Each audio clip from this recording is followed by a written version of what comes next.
দুর্নীতির গুরুতর অভিযোগ মাথায় নিয়ে দেশ ছাড়ার চেষ্টা করার সময় গ্রেপ্তার হয়েছেন ইউক্রেনের সাবেক জ্বালানি মন্ত্রী হারমান হালুশচেঙ্কো। 15 ফেব্রুয়ারি দেশটির জাতীয় দুর্নীতি দমন সংস্থা national anti corruption bureau of Ukraine এক বিবৃতিতে এই তথ্য নিশ্চিত করেছে। তদন্তকারীদের মতে তিনি ইউক্রেনের জ্বালানি খাতে একটি বড় দুর্নীতি কেলেঙ্কারির সঙ্গে জড়িত। এনএবিউ তাদের বিবৃতিতে জানিয়েছে, মামলার অংশ হিসেবে সাবেক জ্বালানি মন্ত্রীকে আটক করা হয়েছে। ইউক্রেনের জ্বালানি খাতে দুর্নীতি বিস্তৃত তদন্তের অংশ হিসেবে এই পদক্ষেপ নেওয়া হয়েছে। এই কেলেঙ্কারি গত বছর বড় রাজনৈতিক সংকটের জন্ম দিয়েছিল।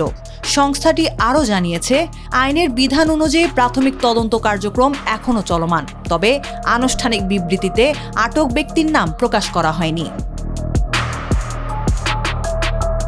আটক সাবেক মন্ত্রীর বিরুদ্ধে অভিযোগ উঠেছিল, তিনি গুরুত্বপূর্ণ জ্বালানি অবকাঠামো সুরক্ষায় কাজ করা ঠিকাদারদের কাছ থেকে ঘুষ নিয়েছিলেন।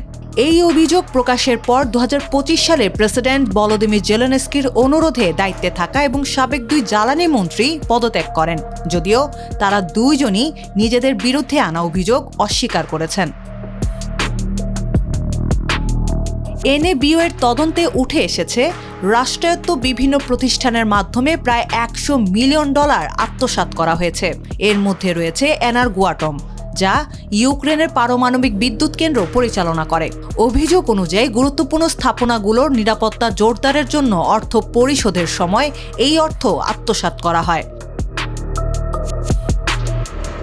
এই দুর্নীতি তদন্তের অংশ হিসেবে 2025 সালে দেশজুড়ে ডজন খানেক স্থাপনায় তল্লাশি চালায় এনএবিউ।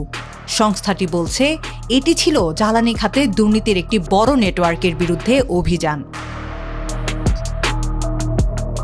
ইউক্রেনে দুর্নীতির অভিযোগ নতুন নয়। 2023 সাল থেকে দেশটির দুর্নীতি বিরোধী সংস্থাগুলো একাধিক বড় কেলেঙ্কারি তদন্ত শুরু করে। এর আগে 2024 সালের জানুয়ারিতে সিকিউরিটি সার্ভিস অফ ইউক্রেন জানায়, দেশটির সামরিক বাহিনীর অস্ত্র কেনাকাটায় প্রায় $40 মিলিয়ন একটি বড় দুর্নীতি চক্রের সন্ধান পাওয়া গেছে।